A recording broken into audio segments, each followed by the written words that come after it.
Well, welcome to the show today, everyone. I think the last couple of episodes that we had were really good. Last week on the on the 21st, we had Angel Jimenez that had joined us. We've decided to go ahead and bring her back again for this week. Today is March 28, 2021. And first of all, how you doing, Purnell? I'm doing pretty good, Harry. How are you? Pretty good. So what did you think about Angel? Well, I thought she asked some very, very good questions, some very relevant questions, and I'm kind of glad we're having her back today. Yeah, and I just had this feeling, from last week that, she still had some questions to ask to follow up with the first three questions. So without further delay, I'm going to go ahead and bring Angel into the show. Hi, Angel. How you doing? Hi, Harry. Hi, Purnell. How are you? Nice to see you again. Good to see you. Really excited to have you back again. Thank you so much for joining us. And once again, it's going to be the same format as we did last week. Angel is interviewing the interviewers. So without further delay, go for it, Angel. All right. So as from our last time together, I did have some other questions that I wanted to pick your brains about. One of the things that we left off with in our discussion was about, the length of time some of the people have been in the field. And it made me think a lot about, opportunities for growth. So I was hoping that, you could provide some sort of insight on what that actually looks like for advancement. Well, last time I picked on Purnell and I had him go first. So this time I'll go ahead and take it. So basically, you're wanting an overview of what the opportunities for advancement are. Mm-hmm. And it all stems first with how are you going to treat your ability to go through this career. And I emphasize the word career. It's very important to know you don't want to treat it like a job, because JOB is an acronym for just over broke. You want to treat this as a career. When you do so, you show the passion that you have for the field. You're more open to opportunities that are going to come your way. So the first thing you need to do is remember that when you finished going to school and you got your certification and you got your job, went through the probationary period, got to learn everybody, like we said last week, about socializing and how to fit in and stuff. And there was a lot of education in the first 6 months to a year when you get into the field. But the education never ends. So it's very important to remember that you need to go to seminars, conferences. There are sites you can go to for continuing education to maintain your education. And by doing so, you then prepare yourself for the other certifications that are available. ISHM has a total of 4 certifications. Everybody knows you first get your CRCST, which stands for Certified Registered Central Service Technician. And as you saw in the beginning in the intro, we have classes coming up. So for anybody who is interested in getting more information on that, you need to really go ahead and give us a call at what you can do is call 855-234-6770. Got to give that plug a little commercial during the talk. So again, that's 855-234-6770. And you'll be able to talk to Catherine Florentino, who is our admissions director. And as Angel said last week, when she had called into the school, Catherine was able to answer all of her questions and stuff. So again, and then the other certifications, CIS, Certified Instrument Specialist. Then you have CHL, Certified Healthcare Leader. And then the last one, the newest one that ISHM offered is CER, which is Certified Endoscopy Processor. So by getting these additional certifications, number one, you're telling your employer and future employers that you take education very seriously. That's why you have the different certifications. All right. And so you need to, again, educate yourself, prepare yourself. And the expectation of what you can expect within the field for your opportunities of advancement, you start off as a technician. You can then be advanced at your facility, or maybe going to another facility to a lead technician. Before I go on, it's important to know that 33 years ago, when I first got into the field, your only choices were tech, lead tech, and if you were lucky enough, you become a supervisor. That has completely changed. There are more and more opportunities. There's an actual career ladder available to each and every technician in this field. So let's go over it again. You have your technician, you have lead technician. Now they have clinical coordinators, where you specialize in a particular service like neurosurgery, orthopedic, vascular, for in heart surgery and stuff, and so on. You can become an educator for the department, a supervisor, assistant manager, and ultimately a director, and then beyond. You can take your career outside of the hospital and going into, let's say, a consultant, group. And again, to offer your services, your expertise, and because you over time you become a content expert. Mm-hmm. And one more plug now for the consultant side of our company here at CSS. You can contact us at 951-468-5330. And again, we offer the mentoring services as well as other services. We prepare hospitals for survey readiness and such. So again, that's just to let you know that those services are available to anybody who gives us a call. That's Pernell, awesome. what are your thoughts? No, I think you covered it completely. There are opportunities within the field to move up or to matriculate. Isham offers a variety of certification courses.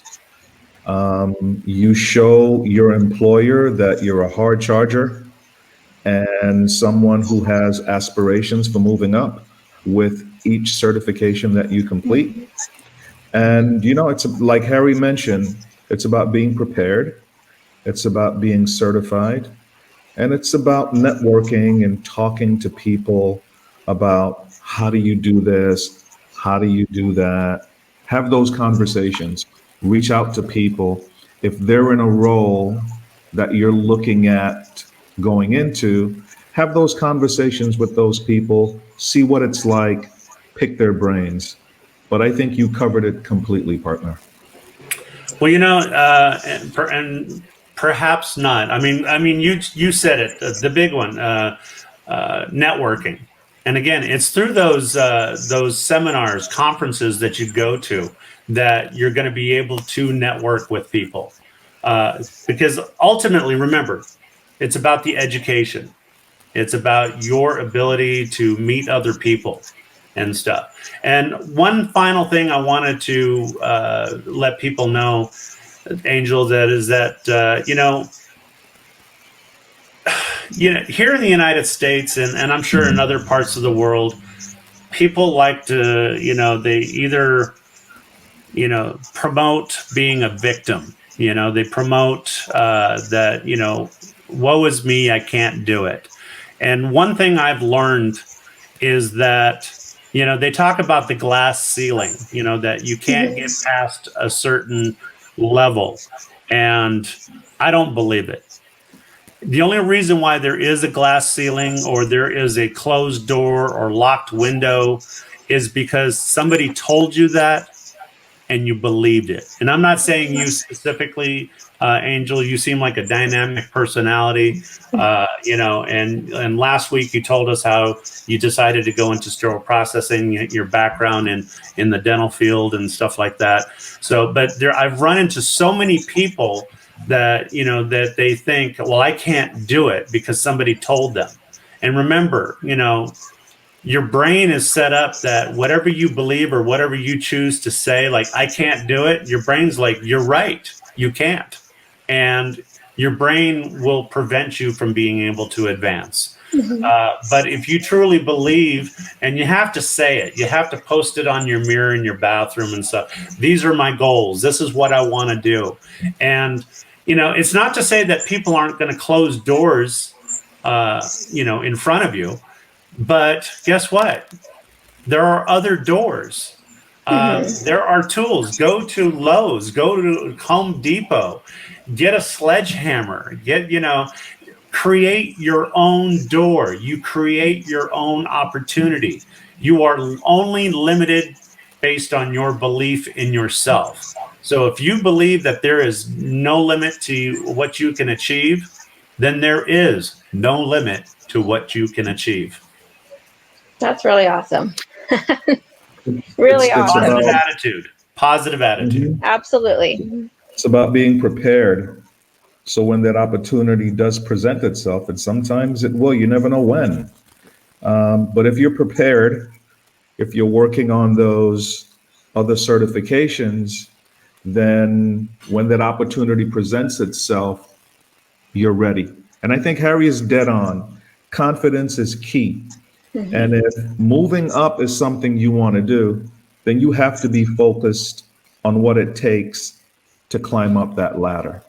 Get prepared, network, talk to people who are in jobs and doing those jobs so that you get an idea or a feel from them for what what it's like, for what it takes to be in that job.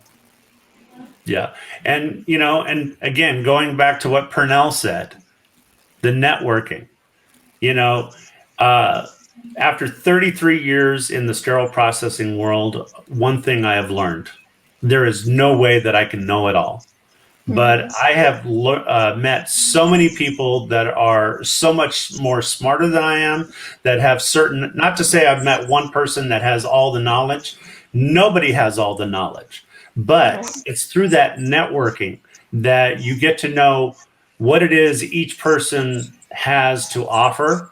And majority of these people are willing to give it up, and just because, you know, you befriend them, because guess what, there's going to be knowledge that you have that they don't know. So it works both ways. They're going to be able to call you, you're going to be able to call them, and to be able to ask questions. And, you know, one of the things that, you know, to help me advance in my career when I went to these different hospitals, is that I let them know that, you know, if you're looking for somebody who knows it all, that person doesn't exist. But what I have and what you will have in hiring me is my network.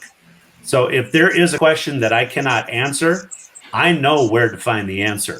I know who to contact. And even if I contact someone and they don't know the answer, they know somebody who knows the answer. You know, so you get access to their network, you know, through them. And so as Purnell said, networking is so important. You know, it goes back in the first session. I talked about communication. Communication is key. Well, that's what networking is. It's communicating to people that you know. That's very good points. Very insightful. Yes. So your next question. Yeah. Actually, it's interesting you kind of brought up, you know, breaking the glass ceiling. And in the last session, you know, Purnell talked about during the probationary period, one of the things is, you know, getting to learn personalities. And I was kind of thinking about that a lot. And what my thoughts came to is something that's, you know, really important to me in a lot of environments, and especially in the workplace too, is so in sterile processing, and obviously you both have a wealth of experience. Have you seen, or what are your thoughts as far as it being populated more with women, with men, and what about like people of color? Like what have you seen in, during your tenure in sterile processing? So here's what I'll say about healthcare in general. Very diverse. You're going to find people from all backgrounds. That's in healthcare in general. That's certainly been my experience. Of course, there are going to be some regional differences depending on, what part of the country you're in, that sort of thing. Utah might be a little bit different than San Francisco, you know what I'm saying? So, but as far as diversity and inclusion, hospitals and healthcare are really, really big on that particular issue. I don't know about other areas because I've been in healthcare all my life, but healthcare is really big on inclusion and on diversity. The fact is, patients come in all sizes, shapes, and colors, and they need physicians, nurses, technicians to be able to relate to all people. It's more specifically sterile processing, absolutely. In every hospital that I've been in every management job that I've had, every director job that I've had, I've always had departments that were quite diverse. As a matter of fact, because sterile processing is considered to be an entry level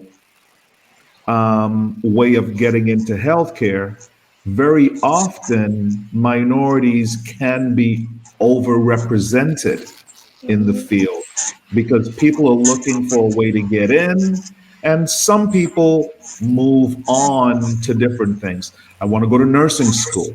I want to become an x-ray technician, so on and so forth. So I would say from my experience, diversity and inclusion is really big in healthcare, and people of color are definitely well represented in the sterile processing field. Yeah, but it also is going to depend on the area the hospital is located. You're actually going to get a good mix of diversity based on who lives in the, within, let's say, a 15 to 20 mile radius of that facility. For instance, in Pasadena, California, or in certain sections of LA, you have an extremely high, concentration of Armenians. So a lot of these hospitals, they'll have Hispanics, they'll have whites, they'll have blacks, but they have a larger amount of Armenians at their facilities because that's the culture that they're servicing, because most of their customers. So the percentages, actually, the hospitals do pretty well. So let's say you have 50% Armenian in the neighborhood, and 20% black, 15% white, and certain percentage of Hispanics and Asians and stuff. So whatever those percentages are, you're actually going to see that in the makeup of not necessarily sterile processing specifically, but in the hospital as a percentage as a whole. They do pretty well in mirroring what's in their community. Now, you go down to San Diego, you're going to have the counties there. You're going to have more higher level of Hispanics, Filipinos, and whites. But still, every ethnicity pretty much is going to be representative in the department at some point. Maybe not every time people leave, and so the hospital, especially sterile processing, I think managers, they actually don't necessarily look at people of color or not. They look at qualifications. Who is best suited personality wise to be able to come in to the facility, into the department that's going to be able to support that patient care. And if it works out well, then the hospital itself, their goal is to make sure that it is representative of their community surrounding them. Well, that's good to know. So, very good to know.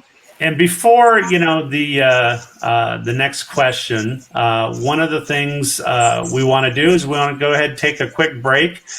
So in this episode, it's time for the news.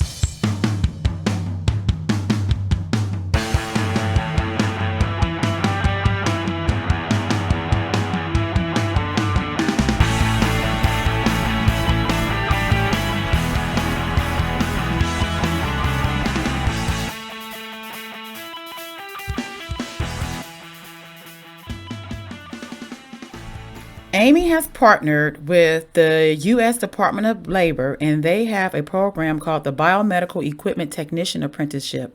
It's a 2-year hybrid program that combines education and up to 6,000 hours of paid on-the-job competency-based training. This is a great opportunity for sterile processing technicians that want to stay in the medical field. You still kind of connected to sterile processing, but of course you're going to up your skills and up your earning potential, which we all absolutely want you to be able to do.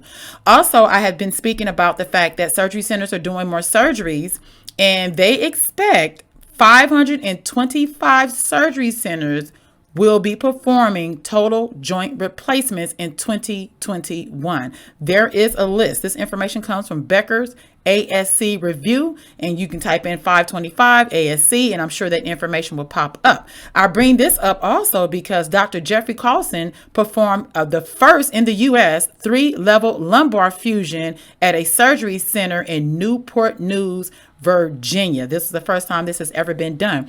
Also, there was a Zoom meeting last week. AORN had a Zoom meeting. The title of the Zoom meeting is the Endoscopy Evolution. Here they're talking about moving toward disposable duodenum scopes. I'm sure you know that they are doing that right now. This particular company is called Ambu. In Ambu, the concern that people had about the duodenum scopes being disposable is that it creates a lot of waste. But they found in their research that it doesn't, because for one, you don't have to spend the time necessary for like us sterile processing techs to reprocess these scopes. They're always available. It reduces infections, and the scope is always available when they need them. When they did the research, they found out that when you have to keep changing out PPE, when you have to reorder and keep using different chemicals, the time that's used in the equipment that's required to process these scopes, you actually do not have more waste. If anything, they're saying you may have less waste than you do when you have to reprocess duodenum scopes. It also goes in to talk about the infection rate, and that was their selling point, that, hey, we want to reduce infections, and the best way to do that is with the new disposal duodenum scope. So what do you think about that? You may have one coming toward your neighborhood near you, and let us know if you do. You guys go out there and be great. Thank you. Welcome back to the show. I just wanted to say that I felt that was pretty interesting news tidbit that we got there from Solyndra. And so as we continue on, again, we have Angel Jimenez, who is with us, who is a past student of ours. Again, welcome, Angel. Again, I'm glad that you're on the show with us. Thank you. So what other question do you have for us? Well, again, both of you have just a wealth of experience, and I'm pretty sure we can have many conversations of your stories and things that you've seen and done. But it's obvious that you've evolved with sterile processing as an industry. So I'm just kind of wondering, what are your thoughts on the future of sterile processing changing? What is in your minds, what does that look like to you? Well, you know what? Before we look at our future, one of the things I like to do is I like to look back to the past. When I first started in sterile processing back in 1988, we did not have the technology that we have today. And, we had our general surgical instrumentation. We had different types of power equipment. I remember when doing orthopedic procedures, we had hand drills. And it's not, we call it a hand drill. It was battery operated, pneumatic power, or electric. But back then, there was one particular drill was called a Pease hand drill. And it was the old fashioned, you held on to it. You changed out the bit you needed, and it had a side hand crank. And the surgeon literally, to drill into the bone, had to hold it, press it, and turn the crank to get it to work. So, and then the next generation of technology just for drills went to pneumatic, and where it was powered by compressed air. And that was, pretty nifty and stuff.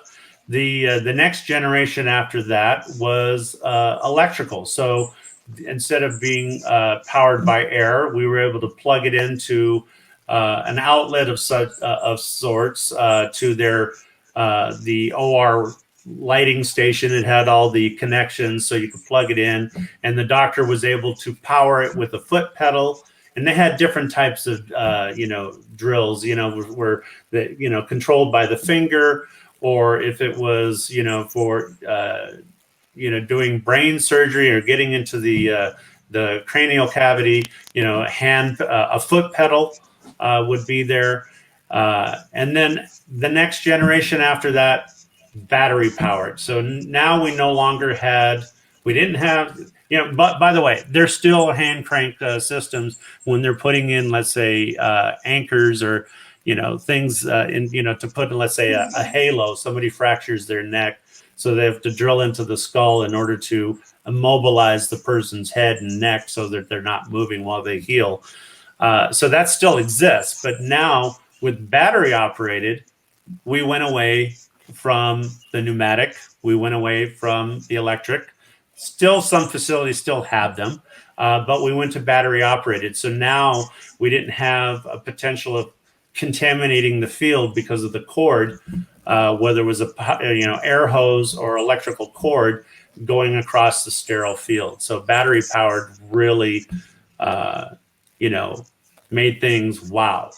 And then not too long ago, it seems to me that it was probably in the last 7 to 10 years or so, maybe longer, Da Vinci robots, the robotic instrumentation, it just revolutionized the industry. And being, minimally invasive surgery, where they were doing stuff laparoscopically by hand, now they're able to do it with robots. And the surgeon didn't even have to be in the room. At some facilities, the surgeon's not even in the hospital. They may be in another state, and they're controlling the robot through the internet. And, so the staff are there in the room changing out the instrument that the doctor's going to need. And the doctor is, through a speaker and, kind of like a telephone line, is able to communicate to the staff, letting them know what we're going to do. And so that brings us to the current future, in other words, our current state with robotics. And hopefully in an upcoming show, there are not just robotics in the operating room, but there's robotics that are being developed for sterile processing.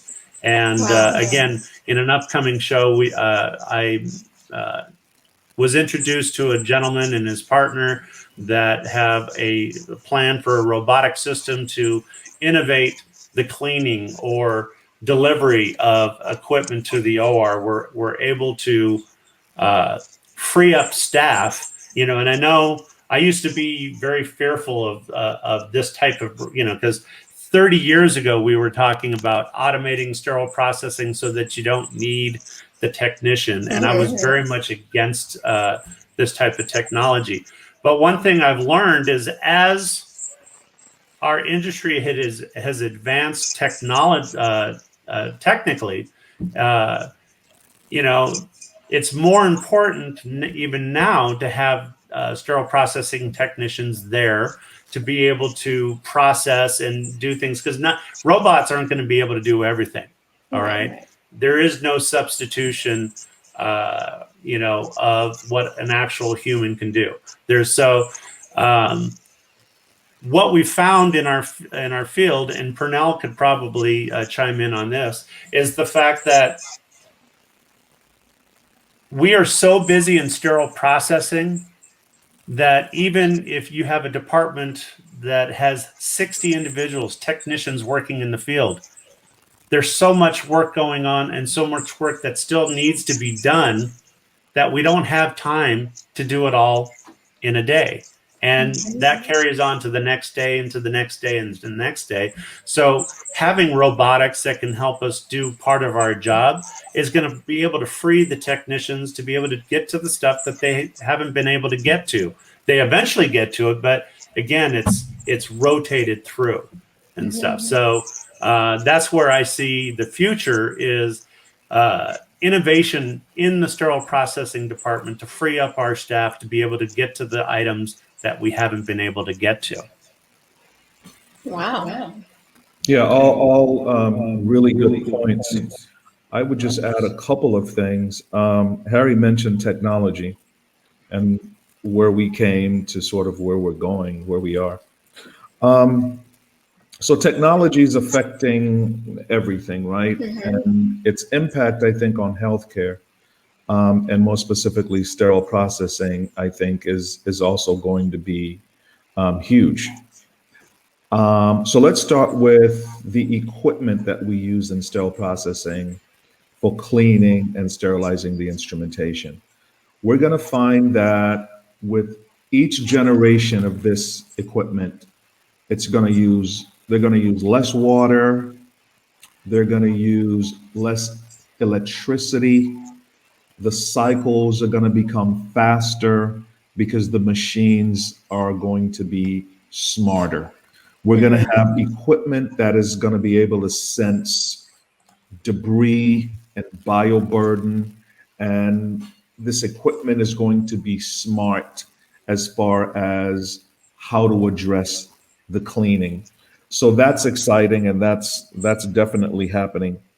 Instrumentation as well. I mean, technology being applied to instruments. Not only are they going to be more durable, instruments are also that are in the surgeon's hands are going to be much smarter. When they hit a certain type of tissue, the instrument will respond in the appropriate way. If there's a vessel or an artery that the surgeon is getting too close to, the equipment will shut down.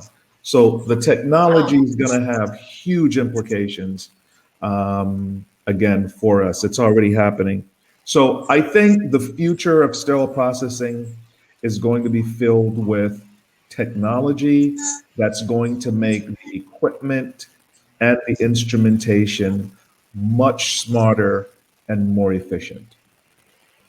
Wow. Absolutely. As a matter of fact, another technology there's companies over in Europe, particularly in Sweden, that are coming up with educational opportunities for technician to be able to learn things differently prior to, let's say, having the equipment come into a hospital. So let's say hospitals that have the Da Vinci robot, technicians in sterile processing are going to be able to get a type of hands-on experience even before the equipment gets there. And so the question is, okay, great. So how do you get knowledge and training hands-on on equipment that isn't even there yet? And the answer is VR technology. So virtual reality. And that's the key word. It is a reality. Purnell and I talked a couple of years ago to a company so we knew about it a couple of years ago. Well, guess what? There is a company that is coming on board here in the United States that is going to be supplying their virtual reality technical ability Technology. to train students on the hands-on portion, to be able to learn their instrumentation, to be able to witness and see how the cleaning process for surgical instruments is in decontamination, to the proper flow. We talk about in school, we talk about one-way flow into the in sterile processing, everything coming in to decontamination, to the prep assembly, sterilization, storage, case picking, or out to the customer and then back. And so this virtual reality is going to allow students as well as staff in the facility to be able to get training that they otherwise would have to wait for. And to me, that's exciting. We're talking, in the next couple of months that it's actually going to be breaking here in the United States. It's already virtual reality training has already taken place here in the United States, but in other industries, like mechanics and things of that nature. But the fact that it's specifically coming to sterile processing, to me, is extremely exciting. Absolutely. I am so looking forward to it. The other thing too, just briefly, training. Again, Harry mentioned training, virtual training. Training for leadership and making sure that the training that sterile processing leaders have and get is equivalent to our partners in business. We have to do a better job of how we approach, as managers and directors, our work in the sterile processing space. You can see it already happening with the courses that ISHM is offering. Many hospitals are requiring managers to now have some kind of degree. Back in the day, 10 years ago, that wasn't necessarily the case. So as we get better training for our technicians and our managers, that just puts our industry in an even more progressive space. And that is happening as well. That's a part of our future. Yeah, and it goes back, Angel, to your first question about an overview of the opportunities for advancement. So what Purnell just said about advanced degrees and training for managers. And this training is not just for managers. It's available to technicians as well that want to move up into the management, field. So the great thing is that I feel that anybody can go to our website. Shameless plug for our company here. It's going to centralsterilizationSolutions.com in order for the consulting side to see what is available to customers for us to come out and help them. But also centralsterilizationschool.com. And on a particular area, we have career options, which shows the different links here in Southern California to the job websites for people to get a job. But if you go down further, we have vendors that we like that we posted there so that people can get their continuing education.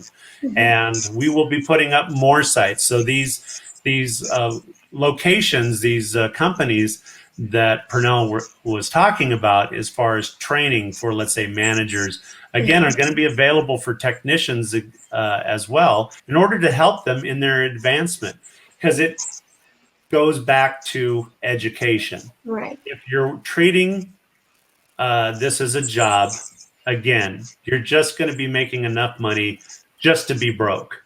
All right. You treat it as a career. And then it's limitless as to where you can go.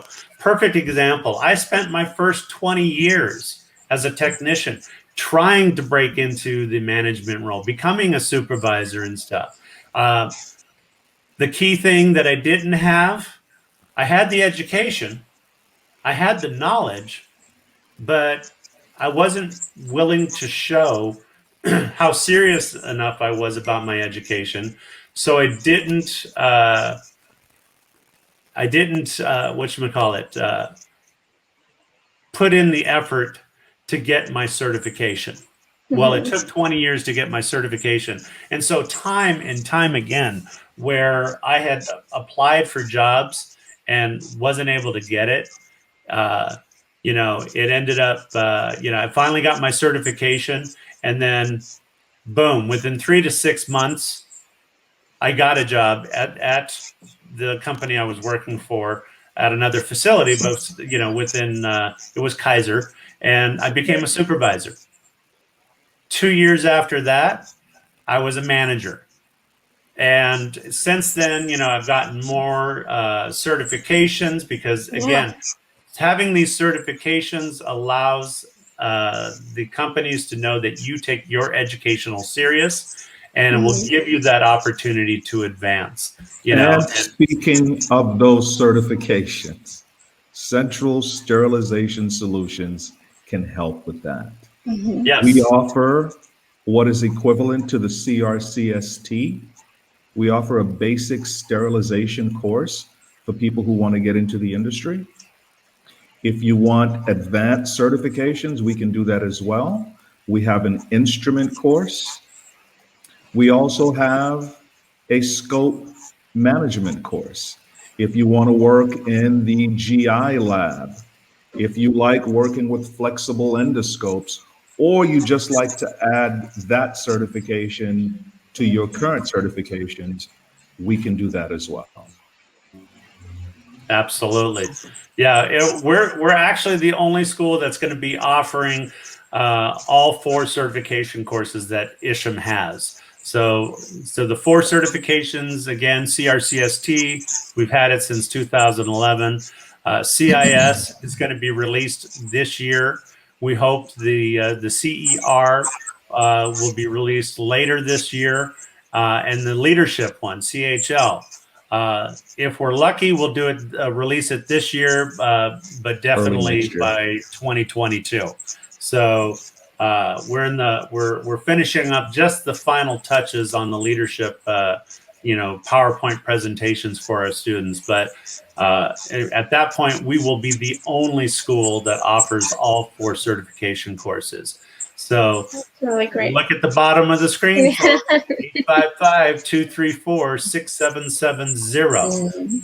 And, before we go any further at this point, I just want to take a quick break. So, folks, we'll be right back.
Welcome back.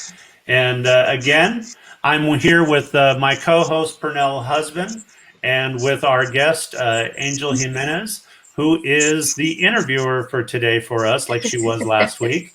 And so, like I did the last session, Angel, I'm going to turn things around a bit. So I'm going to ask you a question. In talking with you in between shows, I found out that you were doing something very interesting, and I just wanted to put it out there for people to know, what's going on with you. So I know you're going to school. You finished up with CSS, but while going to school, what is your current job that you're doing? So I've always been one. I believe in being involved in community and really knowing what your community can do for you. And I was able to find a really super part-time job, delivering lunches to senior citizens who have been homebound due to the COVID pandemic. I work for it's a small company who I guess you can refer to them as like an adult daycare center. And when the pandemic hit, obviously with the restrictions that were put into place, the participants, could not go to the facility anymore. So the center wanted to find ways where they could still be able to provide resources to ensure that the participants were eating healthy and had the things that they needed. And so they, hired people to do delivery services for them. And so every day I go and I pack up a lunch. I have a route. I have that same 15 people that I deliver to. And in some instances, I might be the only person they see that day. And we take them not only just the lunch, but things that they might need, simple things. It could be anything from paper towels, or a birthday card, maybe a plant just to say hi, how are you, we miss you. Or there's also the food bank supplies, big boxes of food to them. And I've delivered sometimes clothes to somebody, who might have, needed it. They've outgrown it, or it was just a necessity that they absolutely needed. So I do that Monday through Friday, and it feels really good. Like I said, sometimes I may be the only person that they see that day, and I like to be able to, do something, and I feel good about doing it. And I know that it's, helping out my community. And it's a lot of fun. I only work for maybe about 3 hours a day. And the other thing that's rewarding is it gets me out of the house. So get me out of the house, and I get to drive around and listen to my music, and say hi to somebody, and at least say something simple as, how are you doing today? How's it going? Or, you should sit outside. It's beautiful weather. And, I've grown to know some of the participants that I've delivered to, and it's nice, and it feels really rewarding. So, it's something, like I said, to do for my community, and, at the same time, just be fulfilled knowing that I'm doing something that I know is making a difference. Well, that is awesome, because, unfortunately, my mother used to tell me this. She goes, the thing that is bad about getting old is that people have a tendency to discount you. They don't see you. You can be right there in front of them, and they don't see you. So, and the fact of the matter is, our senior community is still very important. They're just sitting there with a wealth of knowledge, of past experiences. And here we are, I'm getting pretty close to being, well, officially I am a senior, according to Denny's, 55 plus, I get my discount. So that is awesome,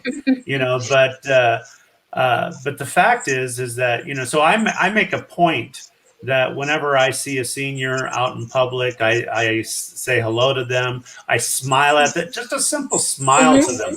And so to hear that you're doing this for them is absolutely awesome.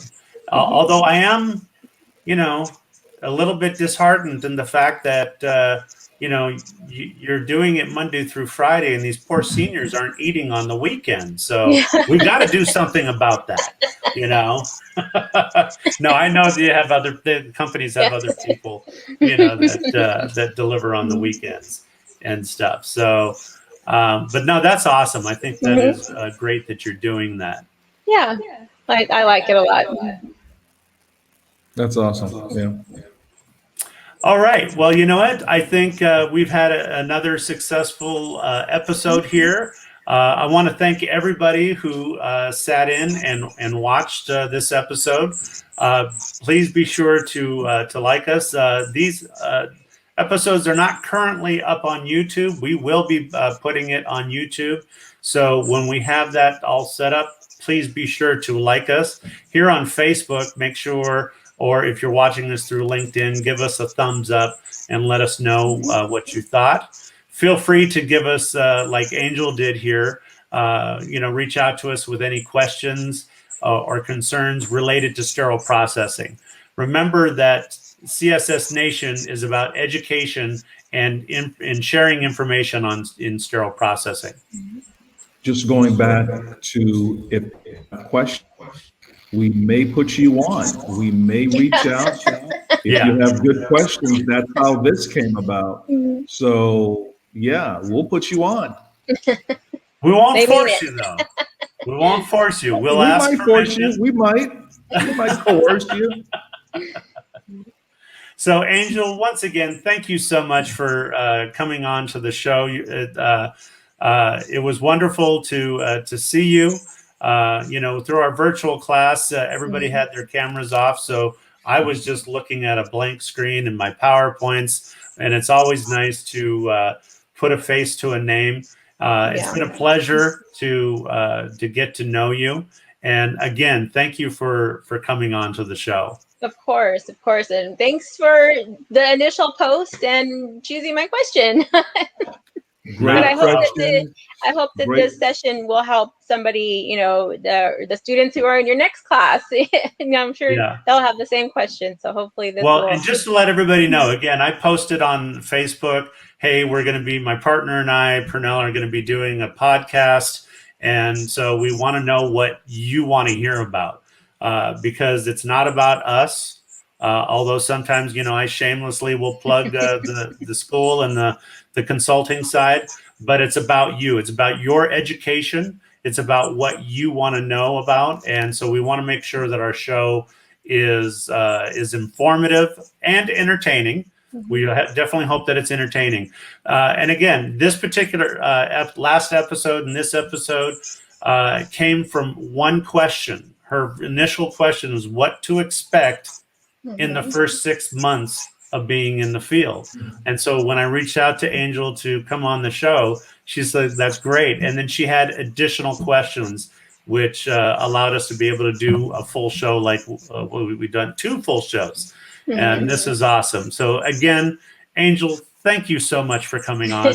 And I look forward to working with you in helping you to advance your career. Thank you. It's exciting. I'm very excited. Thank you so much for your contributions to the show. Thank you. All right, Angel, you have a good day. You too. Bye-bye. Well, Pernell, once again, I think we had an extremely successful show there. And I'm going to ask you one more time. So what'd you think about Angel this time? I thought she was phenomenal. I thought her questions were on point and, very articulate and very insightful. I thought she was an excellent guest. Yeah. Yes. So much so that I want to make sure that I let managers, because managers are going to watch this show, let you know, Angel is available down in the San Diego area. So she has been trained by Central Sterilization Solutions. She scored extremely high on her final exam. And, as she stated before, in the first episode, her career of going into the dental office, I know that within a very short period of time, they advanced her to the office manager. And then she took it upon herself to be able to learn the back office part of it, the sterilization, which led her to the school to pursue a career in sterile processing. Right. So I'm not afraid to say that if you don't reach out to her, or if she applies at your facility and you don't at least give her an interview, there's something wrong with you. So, but she is awesome. Again, she did extremely well in the school. And I think she would be an absolute asset to any facility that she goes into. She shows that she can learn very quickly. She thinks on her feet.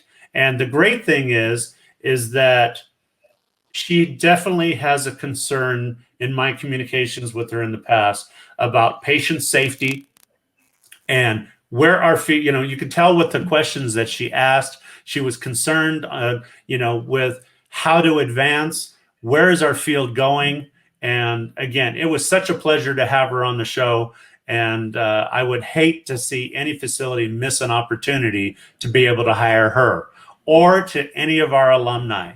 So just so that you all know, be sure to reach out. You can get a hold of us at our websites. You have centralsterilizationsolutions.com and you have centralsterilizationschool.com. If you have any questions in regards to the consulting side, mentoring, be sure to give us a call at 951-468-5330. Leave a message and we will get back to you. And then if you have any questions as far as, coming to our school and getting your certification, be sure to reach out to us at 855-234-6770. So again, a very successful show, Purnell. To have these last two episodes where we had a guest on. I think we hit a home run with having Angel on the show. My final question to you, Purnell, is: do you have else to say? We'll be back.